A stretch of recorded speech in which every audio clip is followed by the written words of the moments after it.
Welcome to OTT junction Bigg Boss Tamil season 7.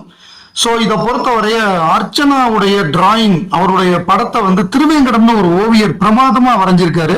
அர்ச்சனாவே பாராட்டியிருக்காங்க, talent அப்படின்னு சொல்லி code tweet பண்ணி அவரை வந்து பாராட்டியிருக்காங்க. அவர் வந்து ஒவ்வொரு படத்தையும் இப்படி வரைஞ்சோங்கிறத வந்து ஒவ்வொரு ஸ்டேஜையும் சேர்த்து மொத்தமா ஒரு வீடியோவாகவும் போட்டிருக்காரு. ஒரு நிமிஷத்துக்குள்ள வர்ற வீடியோ மாதிரி அது பிரமாதமா இருக்கு. ஸோ அதை முதல்ல பார்ப்போம். அதுக்கப்புறம் ரச்சிதா மகாலட்சுமி ப்ரொடக்ஷன் கம்பெனி ஆரம்பிச்சிட்டாங்க. தினேஷ் சம்பந்தமான ஒரு பதிவு இருக்கு. அதுக்கப்புறம் சனம் சக்தி அவங்க வந்து மாயா கும்பலை வந்து போட்டு வம்புழுத்து சாத்த ஆரம்பிச்சிருக்காங்க. அதுக்கு அவங்க என்ன பதில் சொல்றாங்க அப்படிங்கறதெல்லாம் பார்ப்போம்.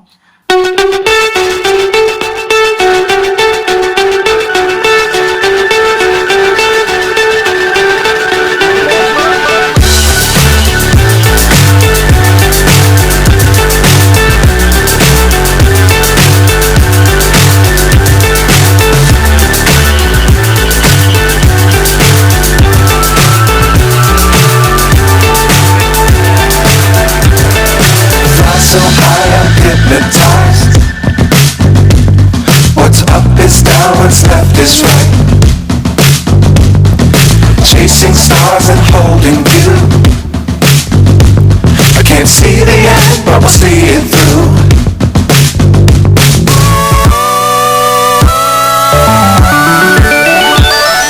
ரச்சிதா மகாலட்சுமி கன்னட சீரியல் மூலமாக நடிப்பை தொடங்கியவர். பின்னாடி வந்து தினேஷ் அவர்களை வந்து கல்யாணம் பண்ணாரு. அதுக்கப்புறம் அவங்க செப்பரேட்டா இருக்காங்க. இப்ப வந்து அவங்க ஒரு ப்ரொடக்ஷன் கம்பெனி ஆரம்பிச்சிருக்காங்க, ஆரம் ப்ரொடக்ஷன்ஸ், அதாவது ஆரம் கிரியேஷன்ஸ், ரச்சிதா மகாலட்சுமி கிரியேஷன்ஸ். அதுல வந்து அவங்களுடைய முதல் படத்துக்கான அறிவிப்பை வெளியிட போறோம் அப்படின்னு சொன்னாங்க. இன்னைக்கு அந்த படத்துடைய பிரஸ் மீட். அந்த படம் வந்து எக்ஸ்ட்ரீம் அப்படின்னு தலைப்பு வச்சிருக்காங்க. அவங்க தயாரிச்சு அந்த ஸ்டில்ஸ்லாம் வெளியில வந்திருக்கு.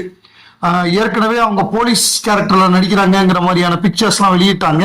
ஸோ அதை அவங்க வெளியிட்டு இருக்காங்க. மீண்டும் அந்த படத்துடைய பூஜை பிளஸ் வந்து பிரஸ் மீட்டு இதெல்லாம் வந்து இன்னைக்கு நடந்திருக்கு. ஸோ அதற்கான பிக்சர்ஸ் எல்லாம் வெளியில வந்திருக்கு. இல்லை ஏற்கனவே நடந்ததை இன்னைக்கு வெளியிடுறாங்கன்னு நினைக்கிறேன். அப்படி இருக்கலாம். அப்புறம் இன்னொன்று வந்து நம்ம பிக் பாஸ்ல பார்த்தப்ப விசித்ரா வந்து அவங்களுக்கு ஏற்பட்ட ஒரு பிரச்சனையை சொன்னாங்க. ஒரு தெலுங்கு படப்பிடிப்புல அவங்களுக்கு என்னென்ன மாதிரியான ஹராஸ்மெண்ட், ஒரு பாலியல் அவங்க மேல வன்முறை தொடுக்கப்பட்டது அப்படிங்கறத வந்து அவங்களுடைய கண்ணீர் கதையா அவங்க வந்து கடந்து வந்த பாதை, ஒரு பர்டிகுலர் இதுல வந்து எது வந்து உங்களுக்கு ரொம்ப லைஃப்ல கஷ்டமான இதுங்கிறப்ப ஒவ்வொருத்தருக்கும் ஒன்று சொன்னாங்க. ஆர்ஜே பிராவோ வந்து அவருக்கு ஏற்பட்ட ஒரு விஷயத்த சொன்னாரு. ஆனா இருந்தாலும் அவருக்கும் அந்த மாதிரி பாதிப்பு இருந்திருக்கு அப்படின்னு சொன்னாரு. இவங்க வந்து விசித்ரா வந்து தனக்கு ஏற்பட்ட பாதிப்பு பிலிம் ஃபீல்டில், அதாவது சினிமா துறையில நடந்த ஒரு தெலுங்கு படத்துல நடிக்கிறப்ப ஏற்பட்ட அவங்களுக்கு நடந்த பிரச்சனையை சொன்னாங்க. அவங்க சொன்ன உடனே தினேஷ் ஓடி வந்துட்டாரு. நீங்க எப்படி அப்படி சொல்ல போச்சு அப்படின்னு சொல்லி கடுமையா அவங்களோட சண்டை போட்டாரு. சண்டை போட்டது மட்டும் இல்லாம நாங்க வந்து சின்ன திரையில ஒரு சங்கம் இருக்கு, நாங்க இந்த மாதிரி நிறைய பிரச்சனைகளை தீர்த்திருப்போம் அப்படின்லாம் அவர் சொன்னாரு. அதாவது இவங்களோட சண்டை போட்டார். நீங்க எப்படி அப்படி சொல்லலாம் எல்லாத்தையும் அப்படிங்கறத அவரு, அதாவது பாதிக்கப்பட்ட ஒரு ஆளு அவங்களோட பிரச்சனையை சொல்றாங்க. உங்களுக்கு என்ன அதுல பிரச்சனை வந்துச்சு? அதுக்கப்புறம் தான் தினேஷுடைய ஓட்டுகள் குறைய ஆரம்பிச்சுது.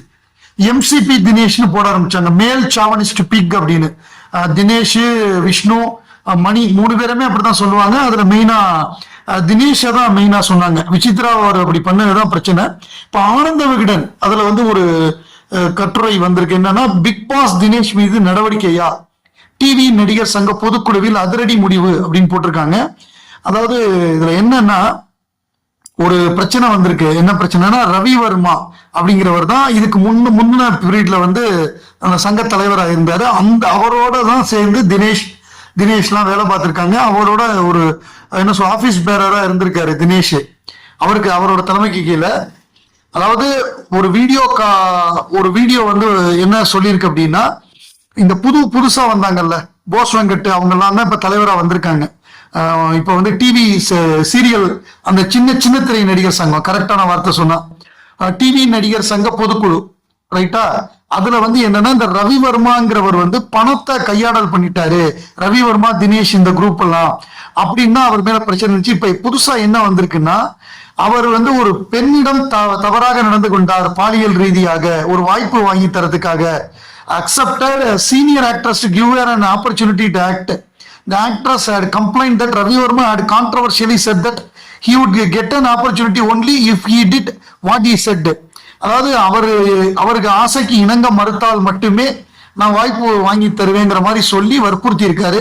ஸோ இதுல தினேஷ் டைரக்டா ஈடுபடலைனாலும் அவர் அந்த பீரியட்ல அவரும் அந்த சங்கத்துல இருந்திருக்காரு, அந்த இவருக்கு கீழே ரவிவர்மாக்கு கீழே. ஸோ அது குறித்து தான் இந்த கட்டுரை வெளிவந்திருக்கு. ஸோ இதனாலதான் தினேஷ் விசித்ராவை எதிர்த்தாரா அப்படின்னு சொல்லி ரச்சிதாவுடைய ரசிகர்கள், ரச்சிதா மகாலட்சுமி ரசிகர்கள்லாம் நிறைய போஸ்ட்லாம் போடுறாங்க ட்விட்டர்ல. அதே மாதிரி ஒரு கேள்வி கேட்கப்படுது அர்ச்சனாட்ட, என்னன்னா நீங்க பிரதீப்புக்கு ரெட் கார்டு தூக்காததுனாலதான் உங்களுக்கு ஓட்டு வந்துச்சா, அதனாலதான் நீங்க ஜெயிச்சிங்களா அப்படின்னு ஒரு கேள்வி கேட்கப்படுது. இல்ல மாயா ஹேட்டர்ஸ் போட்டதுனாலதான் நீங்க ஜெயிச்சிங்களான்னு. ரெண்டுமே காரணம் இல்ல, அர்ச்சனாவை பிடித்தவர்கள் ஓட்டு போட்டதுனாலதான் அவங்க ஜெயிச்சாங்க. அதுக்கு மெயின் காரணம் இப்ப நான் அதுக்கு லாஜிக்கலா ஒரு எக்ஸ்பிளனேஷன் கொடுக்குறேன். இப்ப ரெட் கார்டு தூக்காதவங்க நிறைய பேர் இருக்காங்க. கூல் சுரேஷ் ரெட் கார்டு தூக்கல, சோ அப்ப அவர் டைட்டில் ஜெயிச்சிருக்கலாம். விசித்ரா ரெட் கார்டு தூக்கல, அவங்க டைட்டில் ஜெயிச்சிருக்கலாம். அன்னபாரதி ரெட் கார்டு தூக்கல, தினேஷ் டைட்டில் ரெட் கார்டு தூக்கல. சோ ரெட் கார்டு தூக்குறது மட்டுமே ஒரு தகுதி கிடையாது. ரெட் கார்டு தூக்குறதுங்கிறது ஓகே, ஒரு பக்கம் அநியாயம் நடந்தாலும் இவங்க இந்த பக்கம் இருக்காங்க அப்படிங்கிறது தானே தவிர ரெட் கார்டுக்காக எல்லாம் யாரும் இது பண்ணல. இவங்க எப்படி செயல்பட்டாங்க, இவங்களுடைய கேம் எப்படி இருந்தது, இவங்க மற்றவங்கள்ட்ட எப்படி பழகினாங்க, எப்படி ஒரு புள்ளி கேங்க எதிர்த்தாங்க, இதை வச்சுதான் அவங்களுக்கு ஓட்டு கிடைச்சதே தவிர ரெட் கார்டு இவங்க தூக்குனதுனால மீதி 5 பேர் 4 பேர் ரெட் கார்டு தூக்காதவங்களும் ஜெயிச்சிருக்கணும்ல. சோ அது ரீசன் கிடையாது. இது அர்ச்சனாவுடைய அவங்களுடைய டேலண்ட், அவங்களுடைய திறமைக்காக விழுந்த வாக்குகள் தான் 90%. மேபி 10 வாக்குகள். அதாவது எந்த ஒரு தேர்தல் வெற்றியுமே ஒரு இஷ்யூவை வச்சு முடிவாகாது. There is a combination of several factors சொல்லுவாங்க. அந்த மாதிரி வேணா சொல்லலாமே தவிர மெயின் அர்ச்சனாவுடைய திறமை, அவரோட கேரக்டர், அவர் நடந்து கொண்ட விதம், அதுக்காகத்தான் ஓட்டு விழுந்தது. மேபி அதோட சேர்த்து இந்த மற்ற காரணங்களும் இருந்திருக்கலாம். அது ஒரு 10%, 90% இதுக்கு விழுந்ததுதான். இந்த மாயா ஸ்குவாடு முந்த நாள் நைட்டு போட்டு உருட்டுனானுங்க. அந்த கமலோட ரஜினியோட எல்லாம் இவங்க பெரிய ஹீரோ அப்படிங்கிற மாதிரி எல்லாம் உருட்டுனானுங்க. அதுக்கு சனம் ஷெட்டி நக்கலா ஒரு போஸ்ட் போட்டிருக்காங்க. என்னன்னா, ஏசி போட்டு ஜாலியா கேளுங்க, என்ஜாய் பட் இப்ப பர்பிள் பூ சிஸ்டர் அதே தான் நாங்களும் சொல்றோம், செட் பண்ணிட்டீங்களாமா. அவங்க சொன்னாங்க ஒரு மாதிரி செட் பண்ணிட்டாங்க அப்படின்னு. அதை போட்டு Kamal Haasan fans, Rajinikanth fans, Bigg Boss Tamil season 7 போட்டு நக்கலா போட்டிருக்காங்க. அதுக்கு கீழே பதிலாம் பார்த்தோம்னா நிறைய சனம் ஷெட்டி அட்டாக் பண்ற மாதிரி இருக்கு. அந்த மாயா ஸ்குவாட், அந்த கும்பல். She just said she hopes Maya reaches like them. She should not compare them seriously from trolling contestant to their supporters. As I know, she has a lot of supporters. I am from Malaysia and even people around me அப்படின்னு Superman நல்லா இருங்க நக்கல் அடிக்கிறாங்க. இப்ப நீ அதாவது மாயாக்கு ரிலேட்டடா எதை பார்த்தாலும் வந்துருவியே, அட்டண்டன்ஸ் போட்டுருவியன்னு இப்ப நீங்க போட்டீங்களே அப்படியான சொல்லி இவங்க திருப்பி வம்பளுக்குறாங்க சனம் ஷெட்டி. இந்த மாதிரி நிறைய கோட் வீட்லாம் போயிட்டு இருக்கு பயங்கரமா. I am not Maya or Archana fan, did not watch season, but உங்கள் Sanam is this your job to analyse other space. நீங்க அதர் ஸ்பேஸ்ல என்ன பேசுறாங்கிறதெல்லாம் ரிவ்யூ பண்ணணுமா? நீங்க பிக் பாஸ் ரிவ்யூ தானே பண்றீங்க, இதெல்லாம் பண்றீங்க அப்படிங்கிற மாதிரி கேட்டிருக்காங்க. அப்புறம் இன்னொரு இது என்னன்னா, அக்கா சும்மா இருக்கா நோயின்னு ஒருத்தர் போட்டிருக்காரு. Please someone provide some job opportunities to Sanam in cine industry. பாவம் ஒரு வேலை இல்லாம she started as a reviewer, but நல்லா கூரமானி அப்கமிங் கண்டஸ்டன்ட் இவங்களுக்கு கான்டாக்ட் பண்ணுங்க, நல்ல அமௌண்ட்ல செட்டில் பண்ணுவாங்க நினைக்கிறேன். glad I never supported you அப்படின்னு ஒருத்தன் போட்டிருக்கான். நான் இவங்களை சப்போர்ட் பண்ணலன்னு. இது ஆதரவாகவும் எதிர்ப்பாகவும் நிறைய வருது. சில பேர் அந்த கும்பல் அப்படித்தான், அது திருந்தாத கும்பல், புள்ளிக்காங்க அப்படின்னு சொல்லி இவங்களுக்கு சப்போர்ட்டாவும் போஸ்ட் போட்டிருக்காங்க சனம் ஷெட்டிக்கு. ஸோ இந்த மாதிரி போயிட்டு இருக்கு மாறி மாறி.